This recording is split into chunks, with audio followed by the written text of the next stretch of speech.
Morning guys, welcome back. I'm Bobby Freeman and today, my friends, I've got kind of good news and bad news for you. The good news is we're going to be looking at the Ford Mustang Mach-E, which in my opinion is one of the best looking electric cars out at the moment.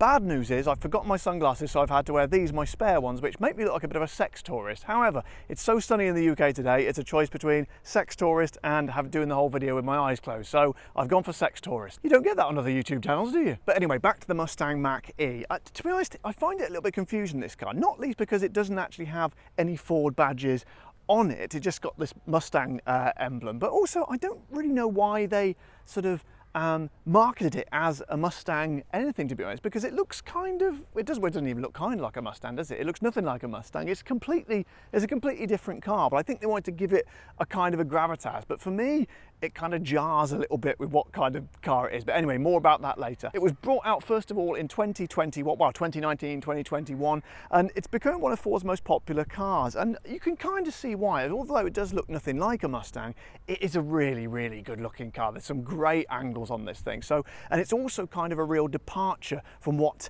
what you traditionally expect a Ford to be or look like. So I'm very much looking forward to reviewing it, driving it, talking about it today, all for you guys. I've just dislodged my camera as I was saying that, very professional. So I'll just put my head like this, looking forward to reviewing it, talking about it and showing you all about it today. You are welcome. And if you like the sound of that sort of thing, a man getting steadily burnt in southeast London on what is one of the very few days we actually get sun in this country, don't forget to subscribe to my channel for lots more. I've done it again. Subscribe to my channel for lots more like it. So let's have a look round it, shall we? And as you can see, you'd never in a million years would you tell this is a Ford. It's a real departure for them in terms of styling and just generally the way the car looks. And again, we've got this Mustang badge there, which I'm not sure about, but again, I will talk about that later. No actual grille. We've got all fake grills in the front here, obviously because this is an electric car. This one's actually in metallic white as well, and I really like metallic white. I don't know why, I just find it gives it a little bit more depth, just a flat white. This one, I believe, has got the 18-inch standard wheels. You can get 19s as well. I'm trying to get a bit further out so I can get a better angle, but I'm also trying to avoid walking in this big puddle here. So let me just go around it. There we go, get a bit of profile angle. Now this is a wonderful angle in this car. Look at that. It's very, very un-Ford-like. What else? What is it like? I don't know. It's kind of just really unique. They've done a bit of a sneaky trick whereby just up kind of here, where that black bit goes, the roof, it makes the roof look actually lower than it actually is. So they've created a little bit more space, but still made it look kind of sleek the way it sort of goes over like that. I think that's really clever. And they've got some nice kind of black styling down here as well, along by the sills, black rims around the windows, and of course the gloss black wing mirrors as well. Really sort of curvy, roundy kind of headlights as well. You'd never tell this was a Ford. I really like this. I'm not really a big fan of Fords per se, but this thing looks absolutely amazing. So if we come around the back here as well, now I will forgive this side. I said it looks nothing like a Mustang, but possibly, if anything, these backlights, you can see they've taken cues from the Mustang, but really that's about as far as it goes. But again, generally speaking, a very, very nice looking car for a Ford. Let's have a look in the boot. As you can see, it's kind of okay. It's 402 litres. There's quite a bit of a drop off here, but I do have extra space obviously under there for storage, and you can actually raise this as well if you want to reduce that load limit, but then you obviously reduce the capacity of the boot as well. Should I try and get in this one? I always like to do this on Bobby Freeman Drives. I like to get in the boot. It looks a bit tight, but I tell you what, I think I owe it to you guys to try it anyway, so I'm going to try and get in. It's not going to be particularly comfortable. I think some people over there are looking at me in a very strange way. Now then, I am actually in. I'm going to take, no, I'll leave the sex tourist glasses on. However, one leg has not managed to get in, so unfortunately I don't think I could lie here for too long, certainly not more than 5 to 6 minutes. However, it also has a little extra boot in the front. Some people call this a fruit. I don't like it. It sounds ridiculous, sounds stupid. It's a front boot. We've got obviously the charging cable there, and that gives you another extra 81 litres of space.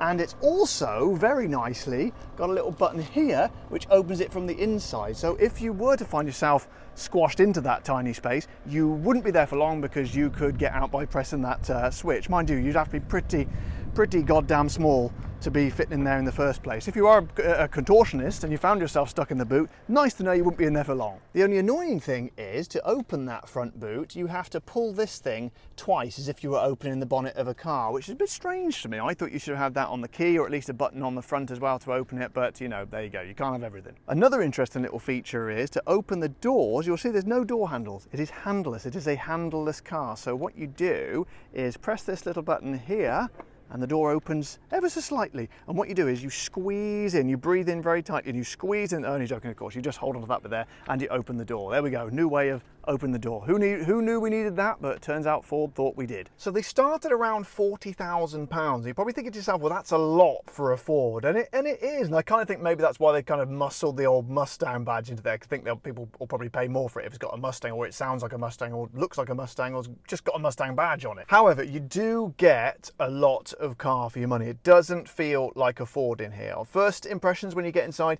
is very good quality. It almost feels like it's a kind of a mixture between maybe German cars and maybe a Tesla. Let me show you what I mean. It's really kind of, it's a mixture of kind of, you know, this kind of, I don't know what material this is here. It's kind of a I don't know, almost like a futuristic denim or something. And then obviously you've got synthetic leather around everywhere else.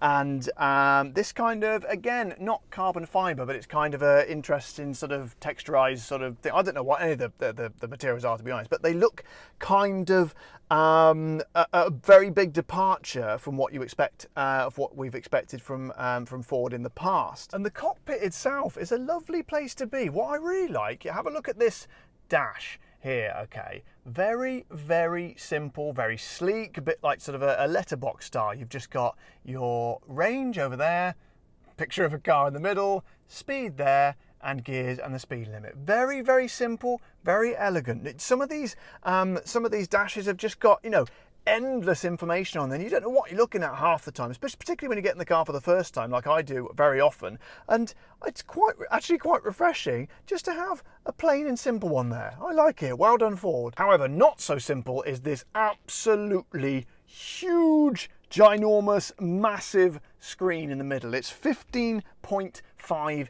inches. Now, they've obviously gone the sort of the Tesla route again. I think all this sort of styling's very reminiscent of Tesla, like I said earlier. And this is obviously, you know, sort of kind of borrowed, stolen, influenced by the Tesla, because they like to have a big iPad in the middle, just technically speak, just so I don't get sued by Apple. It's not an iPad, but you know what I mean. It's a great big screen in the middle. Now this, I like it. It's super bright. You can see lovely bright colors, really good clarity. I do feel it's slightly angled. It could be slightly angled towards me. At the moment, I feel like it's kind of, you know, catering for people in the back rather than in the front. However, that is a minor gripe. I just feel like I'm looking at it from someone's holding a phone in the middle and you come along, you try and sort of lean over their shoulder kind of thing. However, what I do really like is the fact that they have this dedicated physical dial actually built in to the screen. I've never seen that before. You've also got dedicated temperature stuff over here and fan speed, which is very good. I don't like it when stuff, as you know, is buried deep inside sub menus and things like on Teslas. Can't even adjust the air vent direction without going into it. You can actually do that. You've got proper air vents on this one. So I like that. That's really good. I think if I was designing a car and they said to me, you've got to put a great big touchscreen in there, that's exactly what I would do. So this at the moment controls the volume on the audio, but I believe if you press this, press the aircon stuff there, sorry, the climate control, it then adjusts the temperature there, and if I do the fan speed, I think this then, yes, goes on to the fan speed as well. That's a really clever invention, and literally getting the best of both worlds of manual controls and the touchscreen. Very good, Ford. I like it. Music fans will be very pleased. It's got a Bang & Olufsen stereo, which is as indicated by the B&O thing there and down there as well as many other around the car. In terms of motors, you've got a couple of options. You've got the rear-wheel drive single motor and the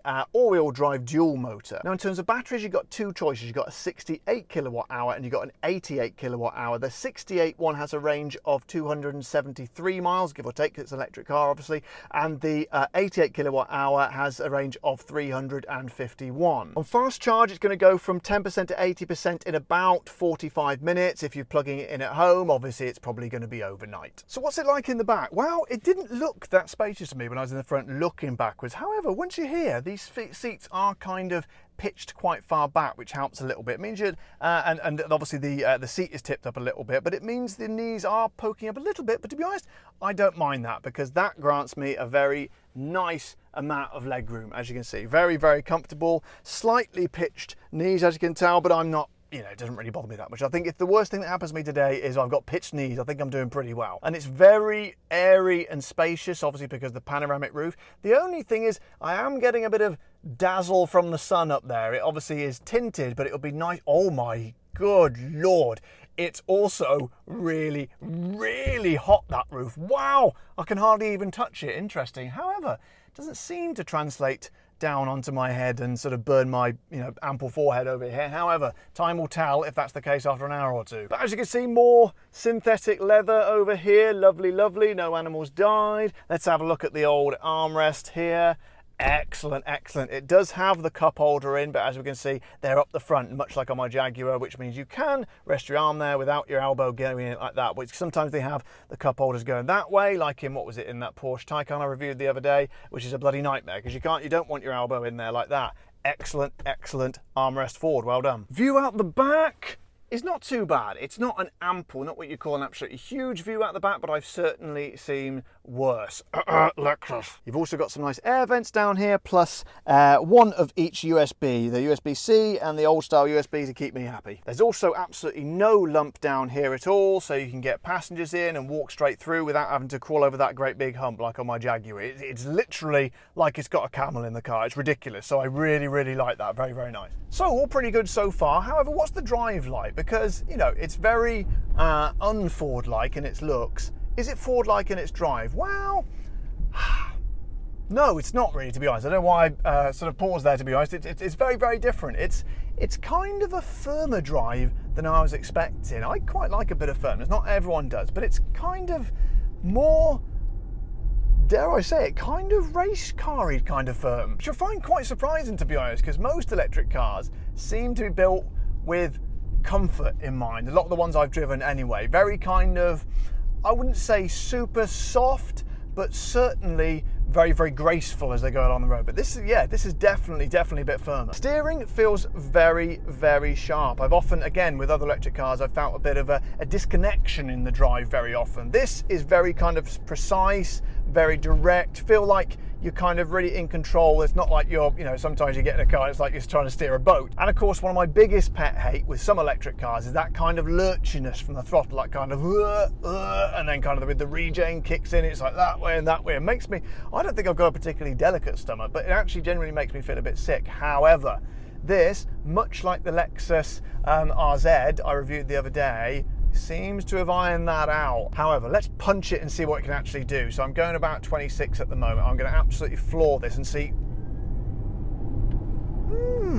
Nice, nice. It's not kind of Tesla tear your face off. As you can tell, I didn't do kind of a girly scream as we did it, but as I say again, a very civilized speed, not a uncivilized, yobbish, aggressive, angry, scary speed. Now, I've been trying to work out what it actually kind of, what car it kind of feels like on the road. Is it an SUV? Is it kind of a coupe? Is it a big fat hatchback?